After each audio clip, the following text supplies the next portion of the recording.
My name is Jenny. I'm 26 now, but to really explain how everything went wrong, I need to take you back to when I was 13. That was the year my dad died in a car accident. Mom and I were shattered. I remember the silence in the house after the funeral, how even the walls seemed to absorb our grief. We survived together for about a year, clinging to each other in that empty house that felt so much larger without him. Then Mom met Gary. She said he worked in some office job she'd come across through work. He wasn't exactly charming, but he made her laugh, and for a while that seemed like enough. 6 months later, they were married. Just like that, our quiet, fragile routine was broken. Gary didn't come alone. He brought his two daughters, Emma, 10 at the time, and Sophia, who was 11. They were polite, even shy, the first time we met. Their smiles were cautious, but I tried to believe we could build something like a family. After all, wasn't that what Dad would have wanted? Our house had always felt big, almost too big, but it was Dad's pride. He bought it when I was little, insisting on 4 bedrooms so I'd never feel cramped. I had the biggest room upstairs, the one with its own bathroom. Dad had let me choose it, a gift from him I cherished every day. That room wasn't just a space, it was his last decision for me, his last act of making sure I felt special. But less than a week after Gary and his daughters moved in, the storm hit. I came home from school one afternoon, backpack sliding off my shoulder, only to find Gary standing in the middle of my bedroom. Mom was there too, scanning the walls as if appraising them. "Jenny, we need to talk," she said softly.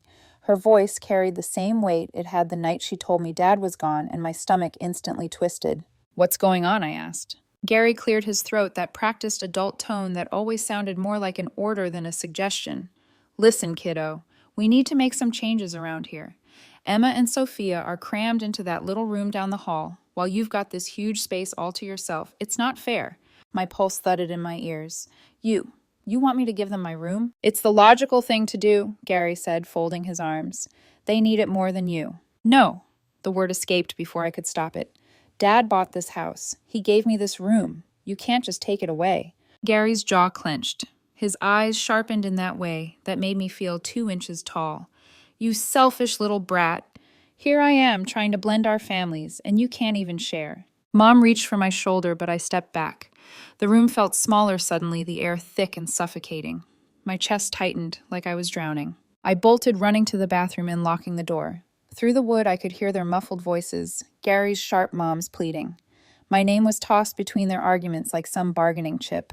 I pressed my forehead to the cool tile, wishing Dad were still there to defend me. That night at dinner, Gary didn't look at me. Emma and Sophia whispered quietly to each other, glancing at me from time to time, their smiles secret. Mom kept trying to catch my eye, but I focused on my plate, refusing to cry in front of them. The days that followed were worse. Gary avoided speaking to me unless it was to criticize. Emma and Sophia mirrored his silence, walking past me in the hallway as if I were invisible. When I tried to greet them, they looked through me. At dinner, conversations flowed around me, leaving me stranded in my own home. Mom, meanwhile, didn't stop pressing me. "Jenny, it's just a room," she whispered late at night when Gary couldn't hear. "They need space. Be reasonable." But I couldn't. That room was the last piece of Dad I had left. Giving it up felt like erasing him completely. And so I held on, clinging to those 4 walls, as though they were my lifeline. But deep down, I knew the cost. Something fragile had cracked in our new family, and the fracture was spreading. If losing my room felt like the beginning of war, what came next was exile. Not exile from the house I still lived there, but exile from everything that once made me feel like I belonged. It started small. Mom told me one morning, "Jenny, we won't be seeing your dad's family anymore. It's too confusing, and we need to focus on Gary's side now."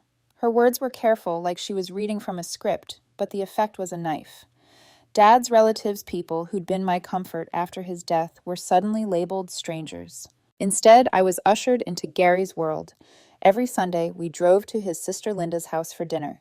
From the moment we stepped in, I could feel their eyes crawling over me, like I was something stuck to their shoe. "So, you're Jenny," Linda said that first night, her voice syrupy, but her gaze sharp as glass.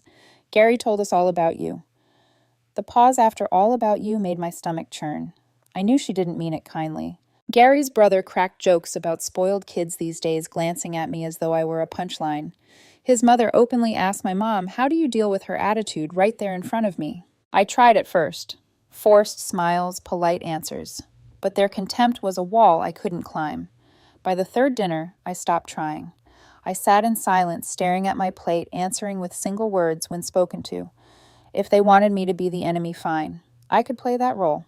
Back at home, the imbalance deepened. Gary had lost his job soon after moving in. I'm not going to take just any position, he told Mom from the couch, remote in hand. I have standards. Standards, apparently, that didn't involve paying bills. Meanwhile, Mom worked herself ragged day job, night job weekends.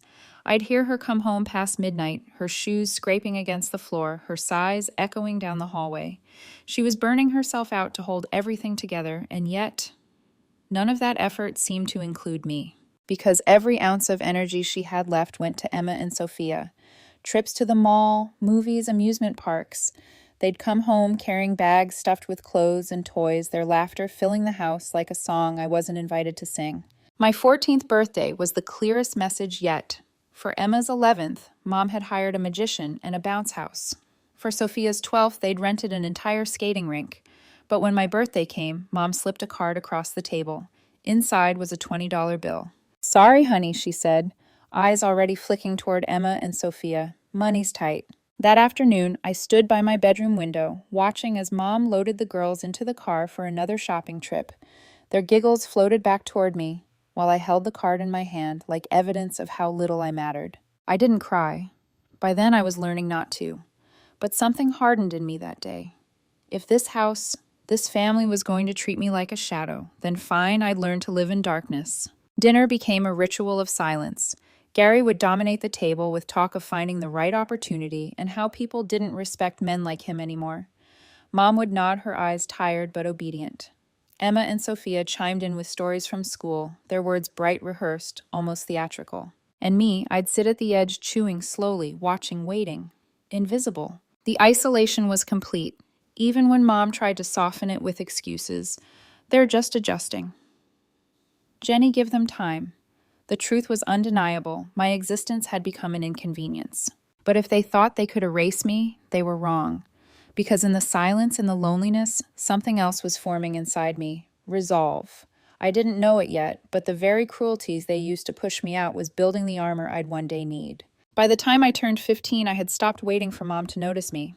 I realized if I wanted anything, a future, a way out, I'd have to build it myself.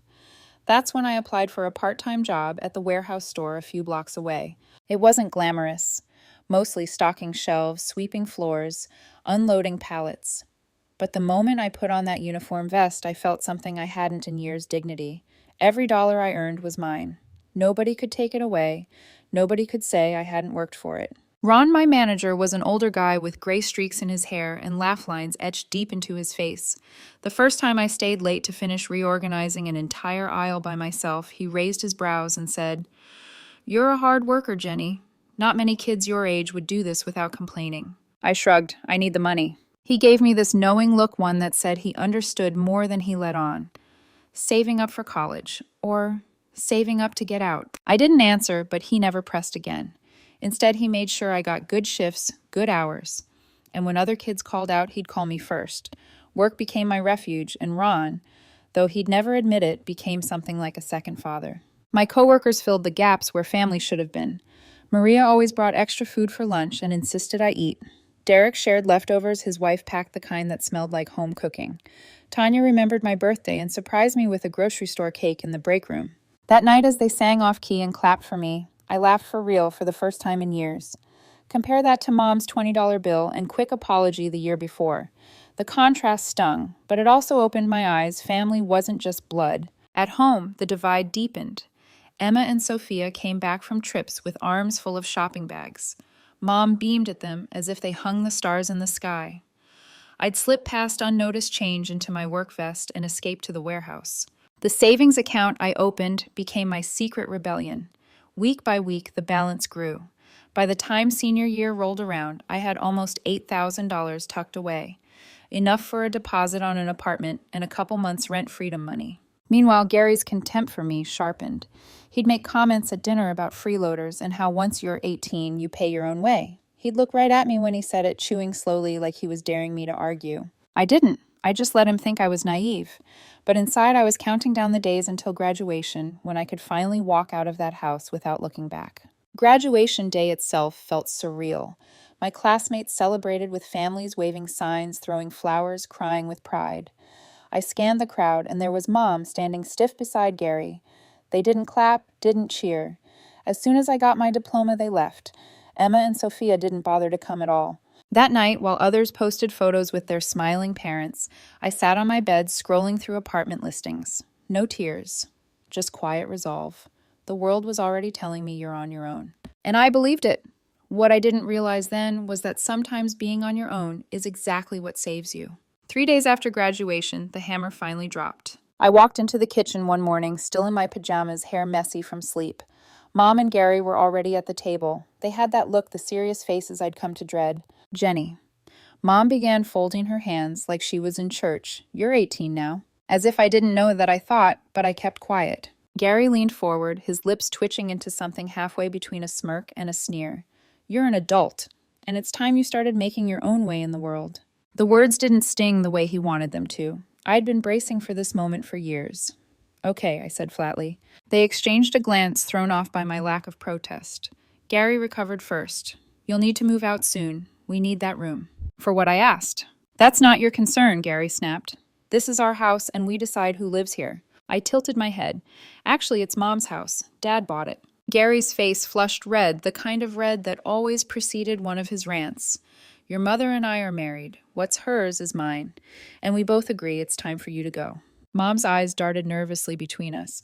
Honey, we wish we could help with college, but money's tight. We need to save for Emma and Sophia. They're younger. They need it more. Her words landed like a final confirmation. I wasn't even in the equation. I never had been. I pushed back my chair. How long do I have? Gary leaned back smug again. 2 weeks should be enough. One will do, I said, my voice steady. I left them sitting there, their shocked silence trailing behind me, and went upstairs to pack. The move wasn't glamorous. I found a tiny studio apartment 5 blocks from the warehouse store. 1 room, a kitchenette, a bathroom barely wide enough to turn around in. But it was mine. Mine. Mrs. Chen, the landlord, didn't ask too many questions when I showed up with cash for the deposit and first month's rent. She just handed me the keys with a faint smile. I moved in with nothing but clothes, a few books, and a sleeping bag. Ron drove over with an old microwave and a mini fridge from his garage. You sure you're okay, kid? He asked, helping me carry them up the narrow stairs. I nodded, though my throat was tight. I'm good. Better than I've been in years. That first night, I sat cross-legged on the floor eating instant noodles from a chipped bowl. The silence wrapped around me, but it wasn't the suffocating silence of Gary's disapproval or Mom's indifference. It was peace. No more walking on eggshells. No more being invisible at my own table. No more begging for scraps of affection. I felt free, but freedom came with reminders. A month later, my phone buzzed with an email from Mom. I nearly deleted it, but curiosity got the better of me. Jenny, it read your stepfather and I have discussed your future. We've decided to remove you from our will. Everything will go to Emma and Sophia. They are our priority now. We think it's best if we all move forward separately. You are no longer part of this family unit. I read it 3 times, then laughed. Out loud. In the break room at work with Maria staring at me like I'd lost my mind. What's so funny, she asked. I held up my phone. They disowned me. In writing. What inheritance, I thought bitterly. Gary was unemployed. Mom was drowning in bills. They had nothing to give me except their absence, and that at least was a gift. So I deleted the email and went back to stacking boxes. Because by then, I already understood I hadn't lost a family. I'd lost chains. Independence wasn't easy, but it was steady. I threw myself into work overtime, night shifts, holidays. The warehouse became more than just a job. It was survival. And little by little, survival turned into strength. 3 years passed like that. By 21, I was still in the same studio, still eating off the same scratch plates, but I wasn't the same girl who'd left home with a sleeping bag. I was tougher, sharper. I'd been promoted to shift supervisor, slightly better, pay a lot more responsibility. My savings account wasn't much, but it was growing 1 deposit at a time. To my coworkers, I wasn't just Jenny anymore. I was family. Maria's kids called me Auntie. Derek always saved me a plate at his weekend barbecues. Tanya checked on me when I pulled too many late shifts. These people owed me nothing and gave me everything. But still, some nights I'd lie awake staring at the ceiling and feel the hollow ache of something missing. Not Mom, not Gary, but Dad's side of the family, the people I'd been cut off from at 13. One slow Tuesday lunch, my coworker Keisha nudged me out of my thoughts. Girl, why don't you ever talk about your dad's family? Don't you have cousins or something? I hesitated, picking at my sandwich. Mom told them I didn't want contact. It's been years. They probably think I hate them. Kesha rolled her eyes. That's ridiculous. This is 2010, whatever. Try Facebook. What's the worst that happens? They don't reply. At least you'll know. Her words stuck with me. That night, I sat on my secondhand couch laptop, glowing in the dim light, and started searching. Most of Dad's relatives had common names impossible to pin down. But then I saw her, Rachel, my cousin. Same age as me, distinctive name, her profile picture smiling back like a ghost from childhood. I hovered over the message button for 20 minutes, heart pounding like I was about to jump off a cliff. Then I typed, "Hi Rachel, this is Jenny. I know it's been forever, and you probably don't remember me, but I'm your cousin. My dad was your Uncle Mike. I'm sorry we lost touch. I was wondering if maybe we could talk." I hit send before I could chicken out. The reply came the next morning. "Jenny, oh my God. Of course I remember you. We used to play together at Christmas. I can't believe you found me. Gran asks about you all the time." I froze. Gran. She remembered me. She'd been asking about me all these years. Rachel went on. "Mom and Dad moved to Germany for Dad's job. Most of the family scattered. But Gran Helen still lives in town. She never believed what your mom said about you. She always thought something wasn't right." My chest tightened as I read. Mom had lied. She hadn't just abandoned me, she'd stolen my father's family from me too. Rachel sent me Gran's address, and when I saw it, my jaw dropped. 6 blocks. 6 blocks from my apartment. All those years she'd been right there. That Saturday, I walked the 6 blocks with my hands trembling, each step heavier than the last. The Victorian house stood tall, painted cream with ivy crawling up the porch. I knocked my heart in my throat. The door opened, and there she was, silver hair pulled into a bun, eyes the exact shade of Dad's. For a moment, words stuck in my throat. "I'm Jenny," I blurted. "Mike's daughter. I'm sorry it's been so long." Her face lit up, tears already forming. "Oh my goodness. Look at you. You look just like your father." And then she pulled me into her arms. The hug smelled like lavender and cinnamon. It was the first time in years I'd felt safe, the first time I'd felt chosen. We sat in her living room for hours, the afternoon sun turning to evening as I spilled everything Dad's death. Gary, the fights being thrown out the apartment.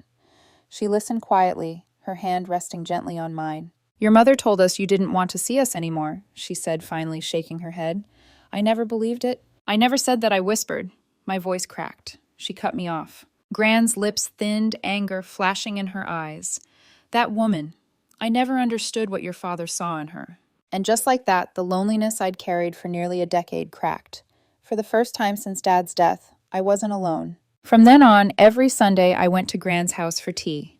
She told me stories about Dad I'd never heard, how he'd once snuck out to play guitar in a bar at 17, how he'd failed his first driving test because he kept singing along with the radio instead of focusing. She showed me photo albums, his yearbooks, even an old report card where a teacher had scrawled, "Talks too much in class." Every story stitched me back together piece by piece. And for the first time in years, I started to wonder if maybe, just maybe, I had a future worth believing in. For the first time since Dad's death, Sundays became sacred again. Gran and I created a rhythm tea in porcelain cups, cinnamon rolls. She insisted on baking herself, and hours of conversation that filled the empty places in me. She treated me like an equal, not a child or a burden. One afternoon, as I washed the dishes, she studied me with those sharp blue eyes. "Jenny, you're too smart to spend your whole life in that warehouse. Your father would have wanted more for you." I shrugged, uncomfortable with praise. "It pays the bills." Gran set down her teacup. "Bills aren't a life, my dear. You need roots and wings. Roots so you know who you are. Wings so you can fly." Those words burned into me. For once, I didn't feel like someone's leftover obligation. I felt like family. But time is cruel. 2 years after we reunited, I found Gran collapsed on the kitchen floor one morning. The sound of her teacup shattering still echoes in my memory. My hands shook as I dialed 911, begging her to wake up to say anything. She never did. A stroke took her within 3 days. At the funeral, I stood with Rachel, who'd flown in from Germany, and felt the weight of every goodbye I'd ever endured. But this one carved deepest. Gran hadn't just given me love. She'd given me back my father. And now she was gone too. A week later, Rachel and I sat stiffly in a lawyer's office that smelled like old books and stale coffee. Mr. Harrison, the attorney, shuffled papers before looking at us over his glasses. Helen left very specific instructions, he said. My pulse hammered. The estate is to be divided between her two great nieces. Rachel, you inherit $2 million in cash. Jenny, you inherit this house and her savings, approximately $1.1 million in value. The room tilted. I clutched the arms of my chair, barely hearing the rest of the legal jargon. Me, the girl who'd been kicked out with a sleeping bag, the one who'd eaten noodles on the floor of a bare apartment, I was suddenly a millionaire. Rachel squeezed my hand under the table, smiling through her tears. Gran wanted this for you. She wanted you to be safe. Safe. The word tasted strange, unfamiliar. In the months that followed, I adjusted to life in the house. Every corner carried Gran's scent of lavender and cinnamon. I kept her bedroom untouched like a shrine. But I also made changes. I enrolled in online business administration courses. I quit hiding in the warehouse aisles and accepted a promotion to office coordinator. For the first time, I let myself believe in a future. And yet, a quiet fear gnawed at me. Sitting in Gran's study, surrounded by her books and letters, I sometimes whispered aloud, "Is this real? Do I deserve this?" The answer always came in memory, her voice saying, "Roots and wings, Jenny. Roots and wings." 6 months later, a knock echoed through the front door. I wasn't expecting anyone. When I opened it, the past came rushing back in. Mom stood there, dressed in her nicest blouse makeup, carefully applied. Beside her, Gary wore a suit that still carried the creases from the plastic dry cleaning wrap. "Jenny," Mom said, her voice trembling like we were long-lost friends. "Look at you. You look wonderful." My body went rigid. My hand tightened on the doorknob. "What are you doing here? Can't a mother visit her daughter?" She stepped forward, arms open for a hug. I stepped back. "You told me I wasn't part of your family anymore, in writing." Gary cleared his throat, his smile practiced and oily. "Water under the bridge. We heard about your good fortune. Small town people talk." So that was it. Not family, not regret, money. My heart thudded once heavy and cold. The peace I'd built, the safety Gran had given me, it was about to be tested in ways I hadn't yet imagined. I didn't invite them inside right away. I let them stand there on the porch, both of them smiling too wide, eyes darting past me into the house like predators scanning for prey. Finally, I stepped aside. 5 minutes, I said. They walked in like they owned the place. Gary strolled through the entryway, his eyes sliding up the staircase, lingering on the crown molding. Mom trailed behind, wringing her hands, voice syrupy sweet. "We just wanted to see you," she said. "It's been so long." 7 years, I corrected, "since you kicked me out." Her smile faltered. "You were ready to be independent. Look how well you've done." Gary's smirk widened. "We're proud of you, kiddo. Really turned things around." I folded my arms. "What do you want?" The mask slipped. They exchanged a glance, rehearsed but clumsy. Mom spoke first. "Jenny, you know Emma's starting college soon. Sophia will be right after. We're struggling." Gary leaned in, his voice dropping into a mock confidential tone. "The house needs repairs. College isn't cheap. $500,000 would set things right." I blinked. $500,000. "You've got more than enough," Gary said, his tone hardening. "You still have the house." Something inside me snapped. I remembered Emma's bounce house birthday, Sophia's skating rink party, my own $20 bill. I remembered the Sunday dinners, where Gary's family sneered at me, the night they told me I was no longer part of this family unit. I leaned across the table, my voice cold. "You chose them over me every time. You told Dad's family I didn't want them. You kicked me out at 18, and now you think I'll pay for your kids' education." Mom's eyes brimmed with tears. "We raised you." "No," I cut her off. "Dad raised me. Then I raised myself." Gary's face flushed red. "We'll sue. We have a right to that money." I laughed sharp and humorless. For what bad parenting, go ahead. They did. A letter arrived 2 weeks later full of absurd claims, emotional distress, repayment for raising me family obligations. I slid it across Mr. Harrison's desk. He barely skimmed it before shaking his head. "They don't have a case. At best, they'll embarrass themselves." At mediation, their lawyer looked ashamed to even be there. Mr. Harrison placed Mom's old email on the table, the one where she declared I was no longer part of the family. Mom went pale, lips trembling as she read her own words out loud. The lawyer cleared his throat. "Perhaps we could settle, say, 100,000. "No," I said firmly. 50. Mom whispered, desperation leaking into her voice. "Jenny, please. Just something." I met her eyes. "You told me I was selfish for wanting to keep my room. You abandoned me. And now you want my money. No. She dropped to 30, then 10. By the time she whispered, even 10,000 would help, my stomach turned. I stood. We're done here. The harassment that followed was relentless. Calls from blocked numbers, texts from distant relatives I hadn't spoken to in years, pleading, guilt trips, then threats. Selfish bastard. Just like your father. God sees how you treat your family. You'll regret this when we're homeless. The final straw came when they showed up at my workplace. Gary bellowed in the parking lot while Mom sobbed, begging for just a little help. My coworkers watched from the loading dock, horrified. I called security. They're trespassing, I said calmly, though my hands shook. That afternoon, I sat in Mr. Harrison's office again. I want a restraining order, I said. This is harassment. He drafted the papers crisp and final. I sent one last text before blocking every number they had. Stop contacting me, or I'll take legal action. This is your only warning. And then silence. The months that followed felt like breathing clean air after years of smoke. I poured myself into work and school. My grades soared. I applied for Ron's old position when he retired, and despite the district manager's doubts, I argued my way into the job. Young, yes, I told him. But I've worked every role in this warehouse. I know the staff, the problems, the systems. Give me 6 months. I got the job, and my team celebrated like family. Maria's kids hugged me. Derek toasted me with cheap beer. Tanya called me boss lady with a grin. These were the people who had chosen me. On my 26th birthday, Rachel visited from Germany. We sat in Gran's garden, sipping wine under the stars. You should leave this town, she said.